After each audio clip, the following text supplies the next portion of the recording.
Pierre Villard, La transition du féodalisme au capitalisme, du XVe au XVIIIe siècle. La compréhension du passé peut-elle aider à connaître le présent et à tenter, par la même occasion, de mieux comprendre celui-ci dans sa totalité? Notre monde global et libéralisé peut-il être pénétré par le savoir historique accumulé et par l'approche historienne?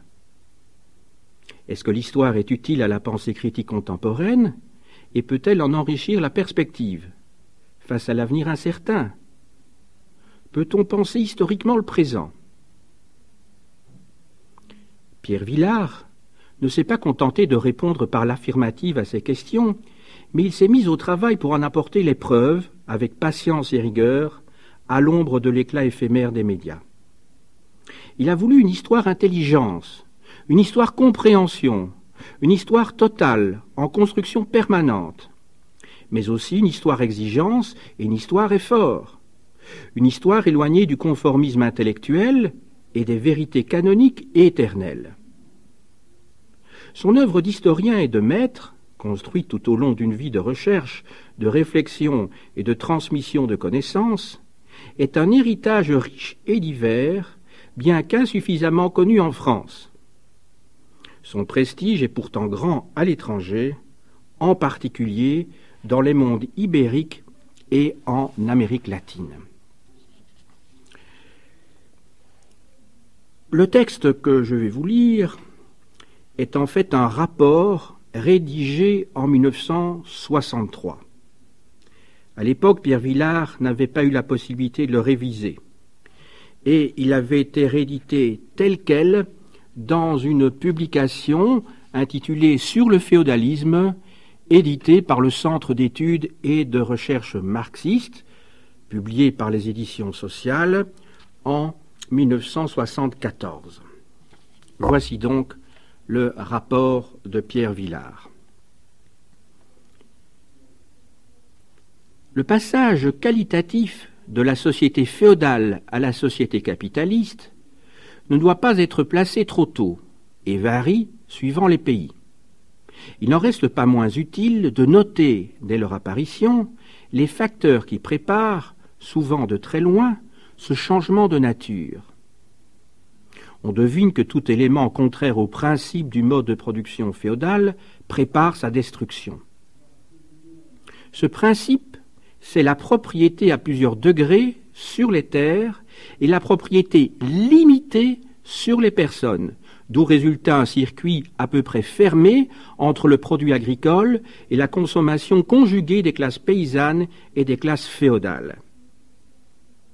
Que des changements extérieurs troublent ce circuit, que la circulation monétaire se développe, que la propriété absolue progresse au lieu de reculer devant la propriété féodale, que les hommes libres, riches ou pauvres, deviennent plus nombreux que ceux qui sont engagés dans les rapports féodaux, que la ville prenne une grande importance auprès des campagnes, que des fortunes mobilières se constituent, que les impôts d'État viennent concurrencer les prélèvements seigneuriaux.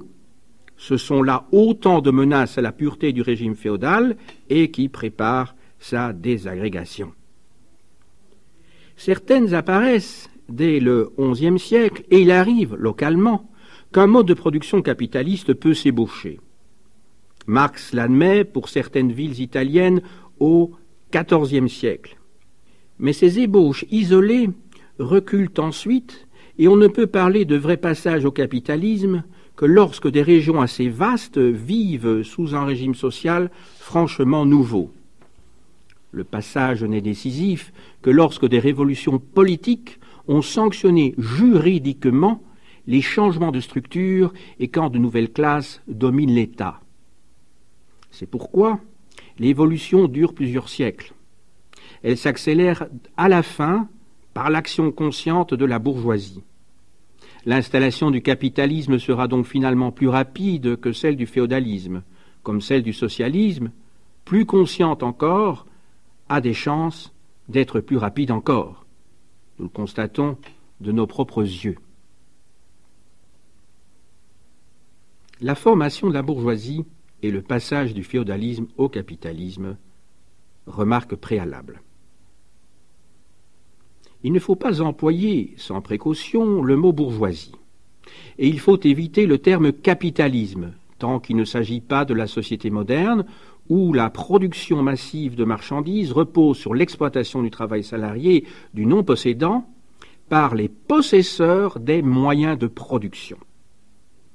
Parler du capitalisme antique ou médiéval, parce qu'il y a eu des financiers à Rome et des marchands à Venise, est un abus de langage. Ces personnages n'ont jamais dominé la production sociale de leur époque, assurée par les esclaves à Rome et au Moyen-Âge, par les paysans sous divers statuts du servage. Quant à la production industrielle, à l'époque féodale, elle fut obtenue presque exclusivement sous la forme artisanale et corporative. Or, le maître artisan engage à la fois son capital et son travail, et il nourrit à son foyer ses compagnons et ses apprentis. Il n'y a pas séparation entre les moyens de production et le producteur. Il n'y a pas réduction des rapports sociaux à de simples liens d'argent. Donc, il n'y a pas capitalisme.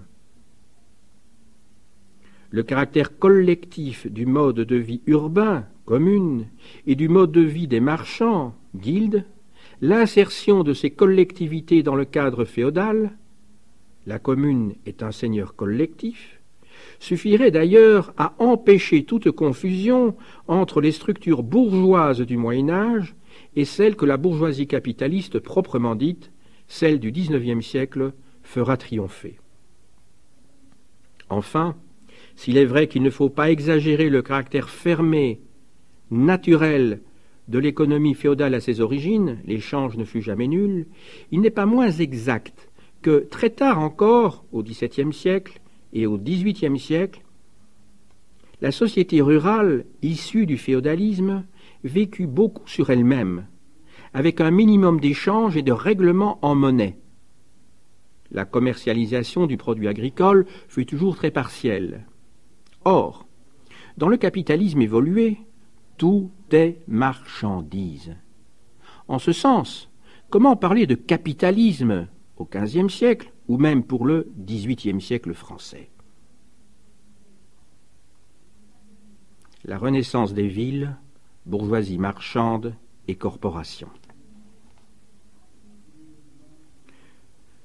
Dans l'Occident européen, non pas en Orient ou dans les pays arabes, le minimum de l'activité urbaine se place après le IIIe siècle, où les villes romaines s'entourèrent de murailles et, sans disparaître, vécurent médiocrement. Le caractère essentiellement rural de la vie économique et sociale correspond à toute la période d'installation du mode de production féodal du IVe au Xe siècle.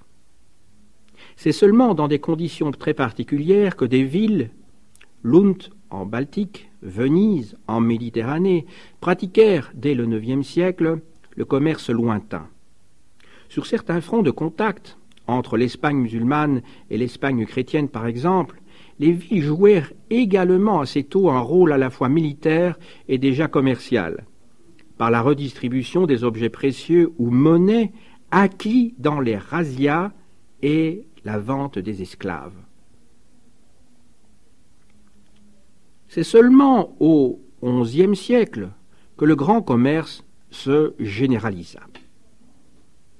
Sa pénétration se combina d'ailleurs avec la croissance de la production locale pour le marché, avec la progressive substitution d'ateliers urbains aux ateliers confiés aux serfs sur la réserve seigneuriale pour la fabrication d'objets courants. Ce premier pas vers la spéculation est à l'origine de l'opposition ville-campagne, dont le rôle dans l'histoire est très important. Les villes dépendaient des seigneurs, mais elles furent plus fortes que les villages pour discuter avec leurs maîtres, se révolter, obtenir ou imposer des chartes de franchise. Collectivement, elles restaient liées au système féodal, reconnaissant des suzerains, possédant elles-mêmes des seigneuries. Mais, sur leur territoire et surtout dans leurs enceintes murées, les habitants étaient libres et participaient à l'organisation collective. les seigneurs durent accorder des chartes du même genre aux villes neuves qu'ils fondaient pour surveiller des frontières, peupler des territoires, profiter des carrefours. Cette rapide floraison de villes libres, la révolution communale, n'a qu'une portée limitée, car elle ne modifie pas le mode et les rapports de production pour la presque totalité de la population, qui reste campagnarde. Cependant, elle a une influence directe non négligeable. Par exemple, qu'elle donne à bien des communes rurales qui s'affranchissent aussi. 2. Par l'asile qu'elle offre aux serfs fugitifs, autre source de liberté. À l'intérieur des villes, les nobles, qui y habitent parfois, les marchands, les corporations artisanales se disputent le pouvoir municipal, s'éliminent réciproquement ou signent des compromis. Dans le cas des plus grandes cités maritimes, Venise, des aristocraties marchandes disposent de pouvoirs militaires, navals, politiques très étendus. Dans certaines de ces villes méditerranéennes, et aussi en Flandre, la production textile destinée à l'exportation prend, exceptionnellement, figure de grandes productions contrôlées par un puissant capital marchand. C'est l'ébauche la plus proche du capitalisme, mais une ébauche qui n'est pas déterminante historiquement. En effet, si la crise générale du féodalisme, au XIVe et XVe siècle, laisse surnager quelques illustres prospérités urbaines, quelques brillantes fortunes marchandes, c'est une apparence plus qu'une réalité. C'est le temps du luxe, des bâtiments, du mécénat artistique. Ce n'est plus celui de l'essor productif. Les grandes bourgeoisies enrichies vivent désormais de rentes ou achètent des terres féodales. Elles imitent les grands seigneurs. On observe qu'elles soutiennent toujours ceci lors des guerres paysannes. À l'intérieur des communes, les luttes de classe s'aggravent et les systèmes représentatifs, qui avaient d'ailleurs toujours été oligarchiques, se transforment souvent en tyrannie. Finalement, les cités qui avaient réalisé les plus importantes républiques marchandes, celles de la Méditerranée, vont tomber en décadence, au moins relative, du fait de la conquête de l'Orient par les Turcs et du prochain triomphe des voies commerciales de l'Atlantique. C'est du côté de la Flandre, de l'Angleterre, du Portugal, de l'Espagne, que vont apparaître les nouveautés décisives pour la transformation de l'Occident européen. En fait, la première étape de la formation du capitalisme, après les crises des XIVe et XVe siècles, ne pouvait se fonder que sur un bond en avant des forces productives. Il eut lieu entre le milieu du XVe et le milieu du XVIe. XVe, XVIe siècle. Les forces de production, invention et découverte. C'est au cours de la crise générale du féodalisme, en réaction contre elle sans doute, que de nombreuses inventions vinrent modifier le niveau des forces de production. Les études récentes ont précisé qu'au XVe siècle, le nombre des inventions était plus grand qu'au XVIIIe. L'usage de l'artillerie oblige à pousser la production du métal. Le premier au fourneau date du XVe siècle.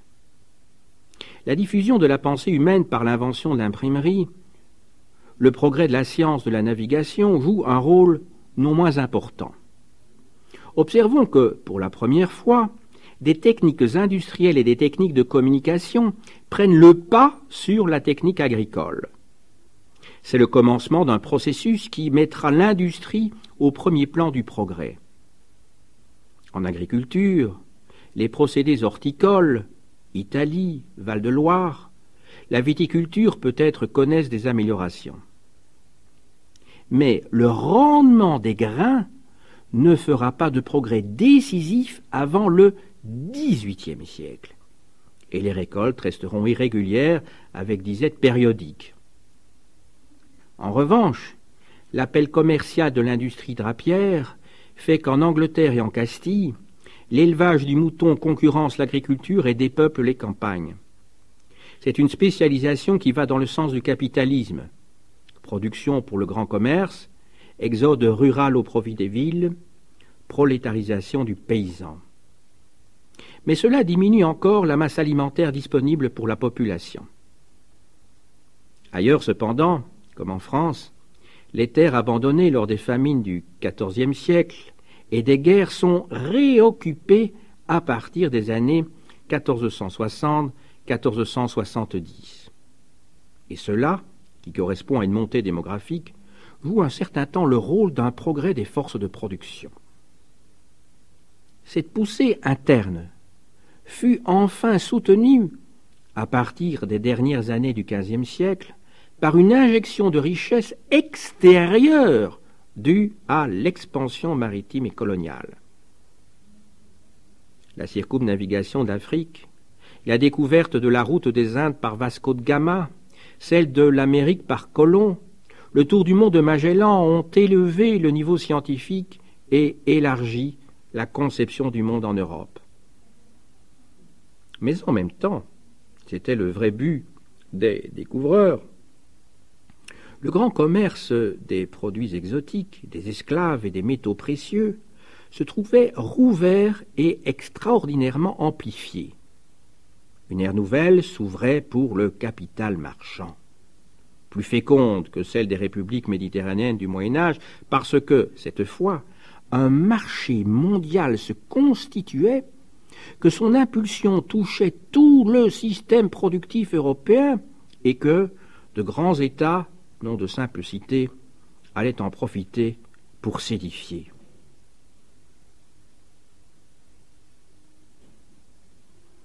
L'accumulation primitive du capital. Les économistes bourgeois, faisant du capital l'origine de la production, étaient embarrassés pour expliquer, à son tour, l'origine du capital. Marx a raillé leur fuite devant ce péché originel, et leur idyllique explication, par l'esprit d'épargne des bons et l'esprit de dissipation des méchants. Max Weber, rattachant cet esprit d'épargne au protestantisme, n'a fait qu'ajouter un mythe nouveau à la vieille fable apologétique. Marx a démontré magistralement que si le capital moderne se reproduit et s'accumule par le seul jeu des forces économiques, il a fallu que son accumulation primitive se fît au contraire par les crises, les violences, les déséquilibres, les accaparements, les usures qui ont marqué la fin du régime féodal et l'expansion des Européens à travers le monde. Il faut en noter ici les principales modalités que l'histoire économique bourgeoise déforme encore souvent.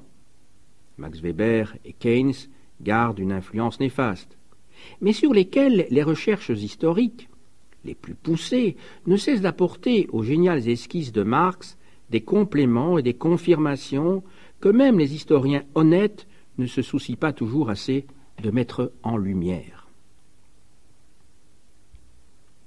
Expropriation foncière et prolétarisation des masses rurales. En Angleterre, la petite propriété et la jouissance des droits avaient développé, dès le XIVe siècle, une classe rurale précocement engagée dans la production artisanale et la commercialisation des produits. Par là même, la différenciation entre villageois riches et pauvres et l'appât de gros profits sur les pâturages dus à l'extension de l'industrie lainière entraînèrent, au XVe et XVIe siècle, une expulsion massive des petits exploitants et une appropriation systématique de leur tenure en même temps que des terrains communaux par les grands propriétaires. La dépopulation, l'appauvrissement des campagnes sont alors dramatiquement décrits par les contemporains. Thomas More, dans son Utopie, parle du pays où les moutons mangent les hommes. La législation fut impuissante contre ce mouvement, et c'est contre les pauvres, inoccupés, errants, que la loi finit par tourner ses armes. La première loi des pauvres, sous Élisabeth, prépara, sous prétexte d'aide obligatoire, ces futures maisons de travail où le pauvre, sans feu ni lieu, fut mis à la merci du producteur industriel. Expropriation, prolétarisation, ce sont là les deux termes de l'accumulation primitive à l'état pur. La parfaite séparation par la violence légalisée du producteur et du moyen de production. C'est pourquoi Marx a choisi l'exemple anglais des XVe et XVIe siècles comme symbole. À vrai dire, il faudra attendre le XVIIIe siècle pour que le processus s'achève en se précipitant, et il n'y a qu'en Angleterre qu'il s'est accompli d'une manière radicale. Je cite.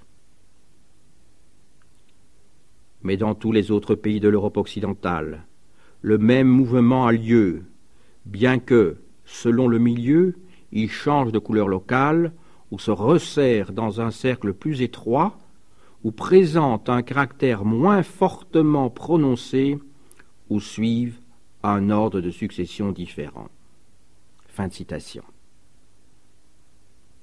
En Russie, par exemple, Lénine décrit le mouvement d'expropriation-prolétarisation comme conséquence de la libération des serfs en 1861. En France, où se maintint la propriété parcellaire, c'est, sous nos yeux, avec l'aide de la législation gaulliste, que se poursuit l'expropriation-prolétarisation du paysan. Aux États-Unis, on considère que la très petite proportion de la population occupée dans l'agriculture est un signe de développement. C'est également la mesure d'une prolétarisation. Le nombre de travailleurs disposant de moyens de production est devenu infime. Le capitalisme le plus avancé a totalement exproprié le paysan. Il a fait ce qu'il feint de reprocher au socialisme. Pillage et exploitation coloniale, aspects divers de leurs conséquences. La colonisation européenne à l'échelle mondiale détermine un autre aspect de l'accumulation primitive. Elle la réalise par des mécanismes très variés. Les pillages. Menus bijoux extorqués aux Indiens des îles, immenses trésors des princes mexicains et incas, tout cela fut directement transféré en Europe. Il est vrai que les conquérants espagnols et l'empereur Charles Quint consacrèrent surtout ses premiers profits à des entreprises somptuaires ou militaires. Mais l'or passa aux marchands, aux banquiers surtout, qui, comme les Fugger ou les Welser, se firent les intermédiaires de l'aventure coloniale. Bien entendu, le pillage pur ne peut fonder longtemps une économie. Il ne faudrait pas croire pourtant qu'il fût seulement un bref épisode. Et les Hollandais, qui diffusèrent une version très noircie des cruautés espagnoles en Amérique, ne furent pas moins brutaux dans les îles d'Extrême-Orient qu'ils occupèrent au XVIIe siècle, ni les Anglais dans l'Inde au XVIIIe. De plus, dès le temps d'Élisabeth, une des grandes sources d'enrichissement dans l'entourage royal anglais avait été la course, pillage direct, des cargaisons espagnoles. À cette économie de pillage, la colonisation devait cependant ajouter bientôt une exploitation continue et systématique. Exploitation coloniale et hausse des prix en Europe. Beaucoup d'historiens se contentent de constater. Il y a en Europe, au XVIe siècle, une arrivée massive d'or et surtout d'argent. Cela déclenche une révolution des prix. Le prix des produits européens monte, souvent de 1 à 4. Comme les salaires montent beaucoup moins, il y a inflation de profits et le premier grand épisode de création capitaliste.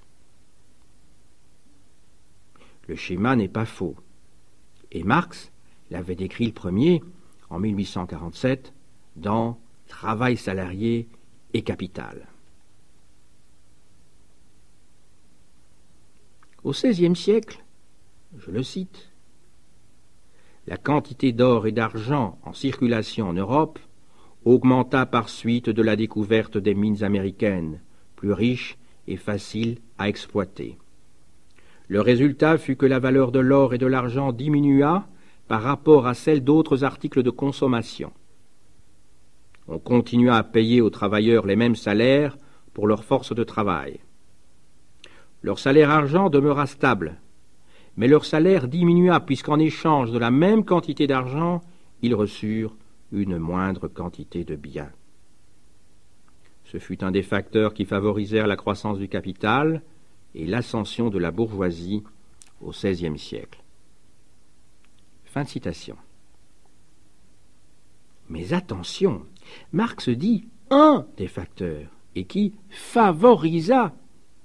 Il ne dit pas, comme Keynes et ses disciples, l'arrivée de l'argent américain, la hausse des prix, le retard des salaires sont la cause de l'élan productif du XVIe siècle.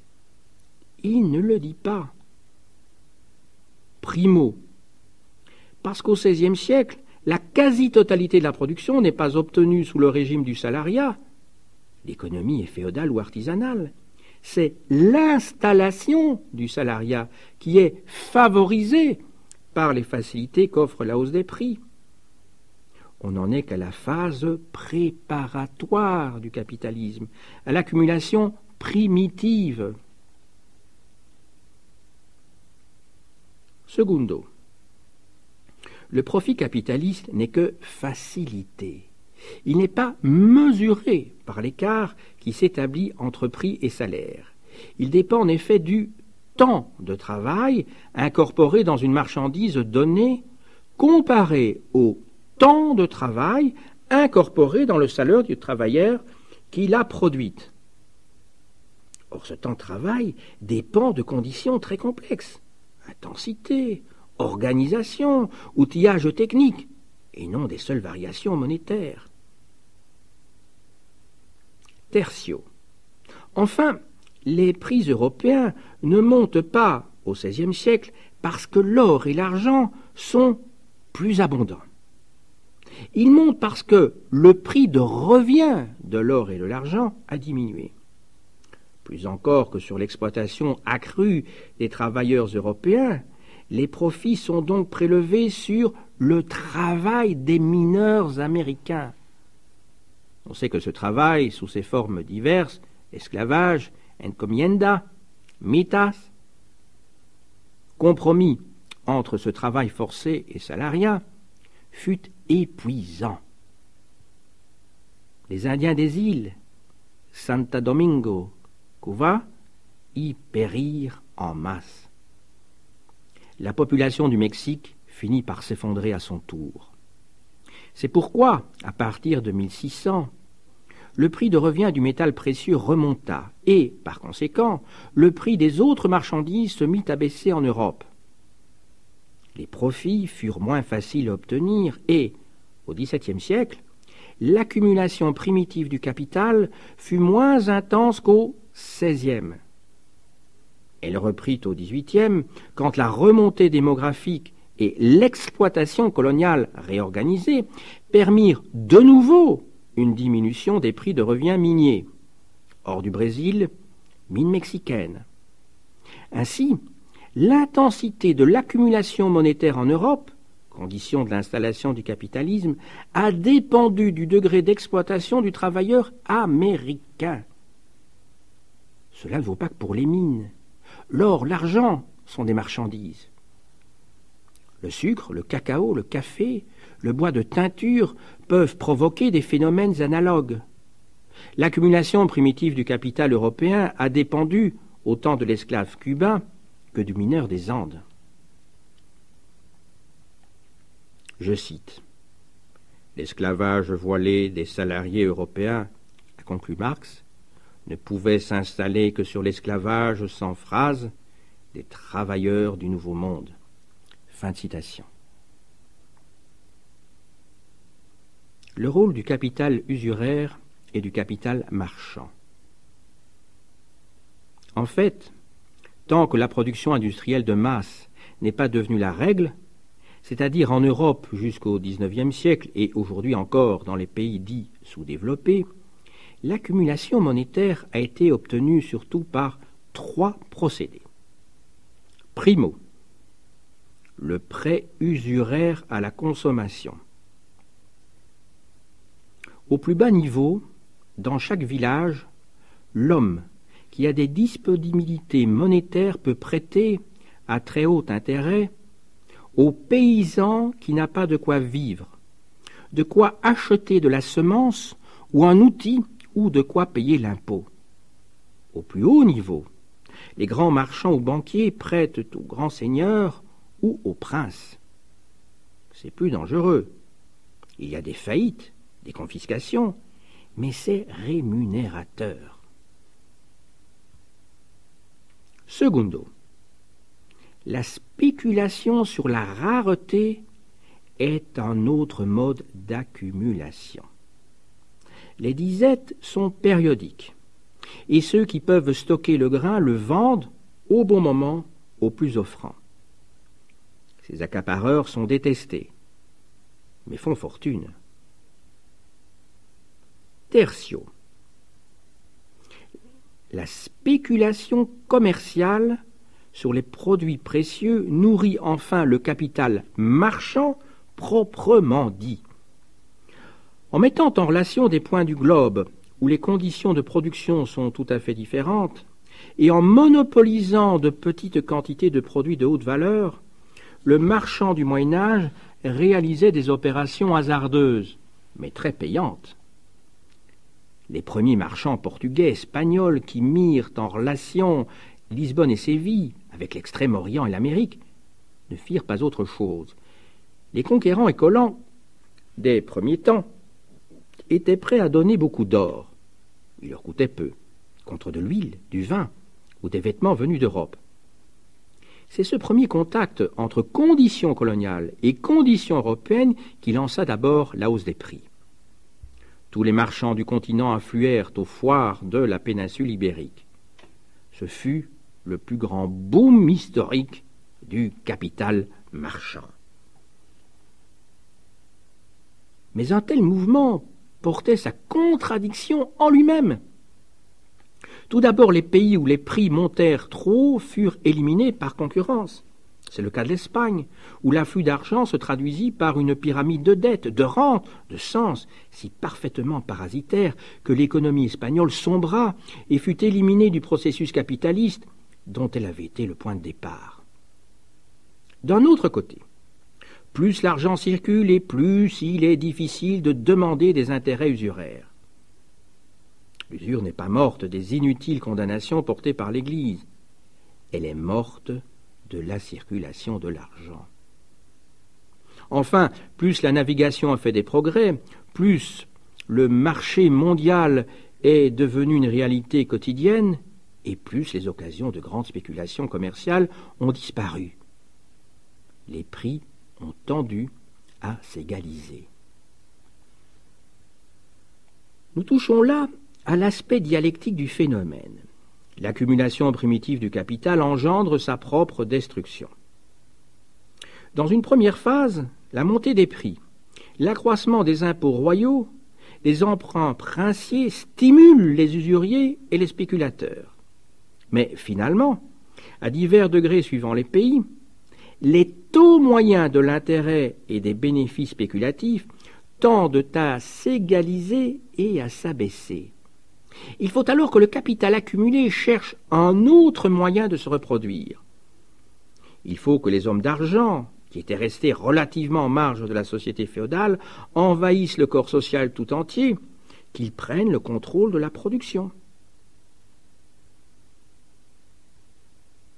Les étapes finales de la transformation. Premier contrôle du capital marchand sur la production industrielle.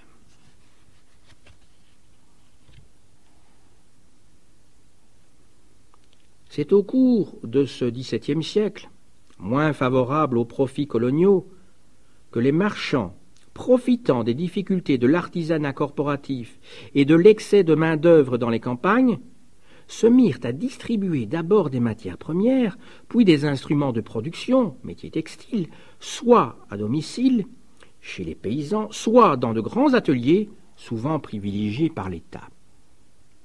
C'est l'époque de la manufacture, importante étape vers le capitalisme. Primo, parce qu'elle réalise, dans l'industrie, la séparation entre producteurs et moyens de production. Secundo, parce qu'elle concurrence mortellement l'artisanat corporatif. Tertio, parce qu'elle organise la division du travail qui accroît massivement la productivité du travail individuel.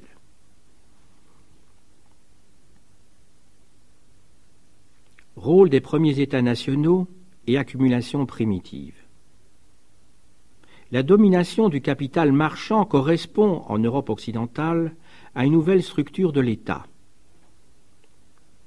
Parfois, comme en France, cet État encourage directement la manufacture.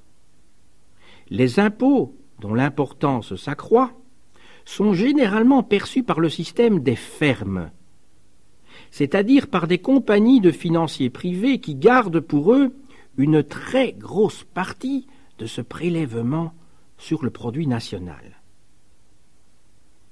C'est une source importante d'accumulation monétaire. L'organisation du crédit, l'apparition des premières banques d'État, si elles font baisser le taux des intérêts usuraires, mobilisent, en revanche, l'argent des rentiers entre les mains de groupes restreints et puissants. Enfin, l'État protège la production nationale par les douanes, la marine nationale par les actes de navigation qui lui réservent les transports. Le but de toutes ces mesures est très conscient. Il est souvent exprimé par les économistes mercantilistes, dont Marx a bien noté qu'il représentait la forme primitive, naïve du capitalisme. Le but de toute activité est de faire de l'argent. La nation est riche si elle a un solde positif en métaux précieux. Peu importe comment est distribué ce solde.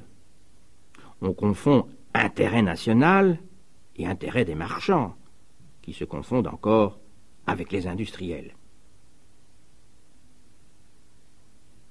C'est l'Angleterre de la fin du XVIIe siècle qui est le pays le plus caractéristique de cette phase.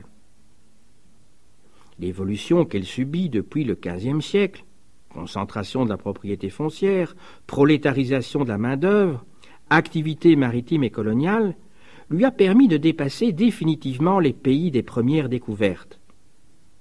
L'Espagne et le Portugal, paralysés par l'afflux excessif d'argent et le parasitisme des rentes, et d'évoluer plus vite que la Hollande, privée de ressources industrielles, ou que la France, où la structure agraire a résisté au mouvement de concentration des propriétés et donc clôture des communaux.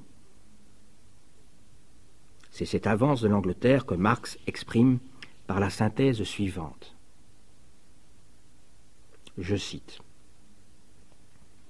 Les différentes méthodes d'accumulation primitive que l'ère capitaliste fait éclore se partagent d'abord, par ordre plus ou moins chronologique, le Portugal, l'Espagne, la Hollande, la France, l'Angleterre, jusqu'à ce que celle-ci les combine toutes, au dernier tiers du XVIIe siècle, dans un ensemble systématiquement embrassant à la fois le régime colonial, le crédit public, la finance moderne et le système protectionniste. Fin de citation. Le XVIIIe siècle est le nouveau bond des forces de production.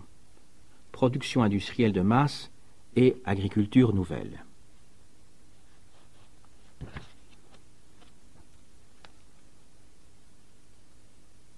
Aussi est-ce en Angleterre que vont apparaître, au cours du XVIIIe siècle, les nouveautés qui caractérisent de façon décisive l'ère nouvelle, l'ère capitaliste.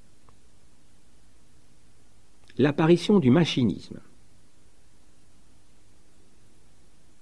À partir de 1730, et surtout après 1760, se succède une série d'inventions qui vont substituer la machinofacture à la manufacture, c'est-à-dire à la fois multiplier la productivité du travail humain, réduire ce travail à un mécanisme de plus en plus abstrait, de moins en moins lié à l'objet produit, contrairement au travail artisanal, et enfin permettre d'utiliser une main-d'œuvre de force réduite.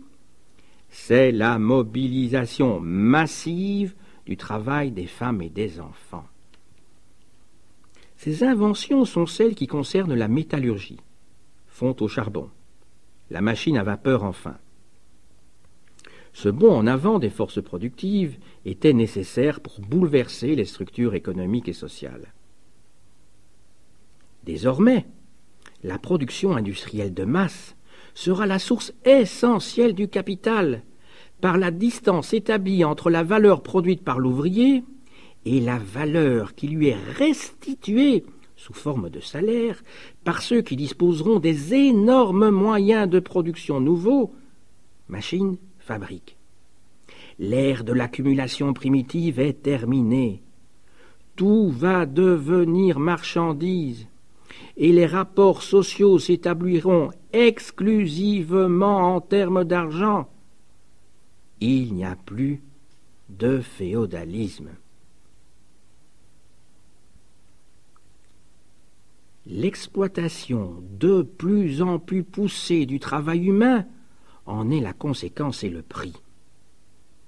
D'une part, le XVIIIe siècle est un siècle de hausse générale des prix, et nous en avons dit la source coloniale. C'est encore le siècle des grandes fortunes édifiées sur l'or du Brésil, l'argent du Mexique, le sucre et le rhum des îles, le coton d'Amérique et des Indes, tout cela prélevé sur le travail des peuples colonisés. En Europe, la hausse des prix a pour conséquence une diminution du salaire individuel journalier réel, dont le capital profite. On constate cependant que le XVIIIe siècle voit disparaître, surtout dans les pays les plus avancés comme l'Angleterre, sinon les disettes et les crises de cherté du pain, du moins les famines mortelles. Comment cela s'explique-t-il? C'est d'abord que les ouvriers travaillent davantage, plus de jours dans l'année, et que les femmes et les enfants sont mis au travail. Le salaire familial augmente jusqu'au minimum de subsistance, mais pour une quantité de travail extraordinairement accrue.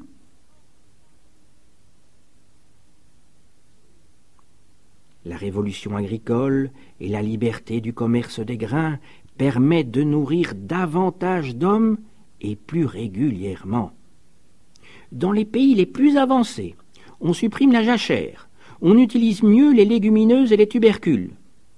Cela diminue les profits de spéculation d'autrefois sur les crises alimentaires. Le capital marchand de type ancien en souffre. Mais le capital industriel, chaque fois qu'il peut diminuer le contenu valeur de l'alimentation minima de l'ouvrier, est assuré d'un profit accru. On conçoit comment, désormais, le capitalisme industriel qui, cette fois, mérite tout court le nom de capitalisme, se substitue aux modalités primitives de la formation du capital. Mais, toujours dans les pays avancés comme l'Angleterre, l'agriculture elle-même, entre les mains de fermiers entrepreneurs, s'adapte à la production de masse pour la vente, c'est-à-dire également au capitalisme.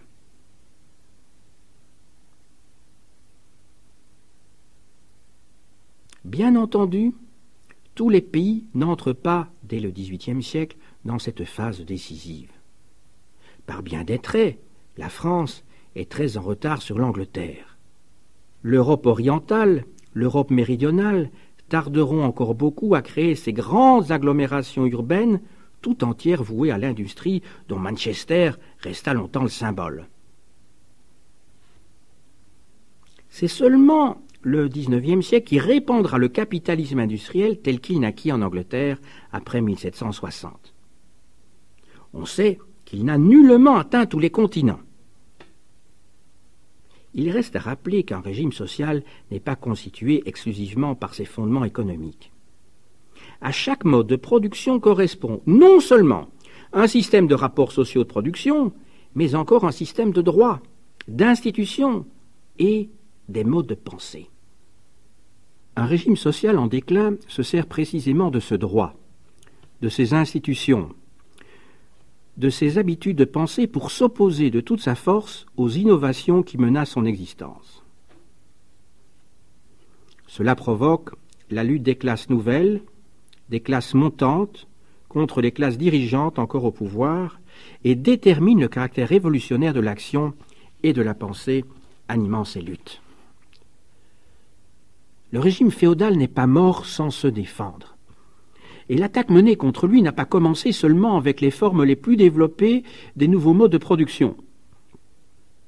Ceux-ci, en effet, n'ont pu triompher qu'une fois délivrés des gênes, des entraves que les institutions de type féodal leur opposaient nécessairement. C'est là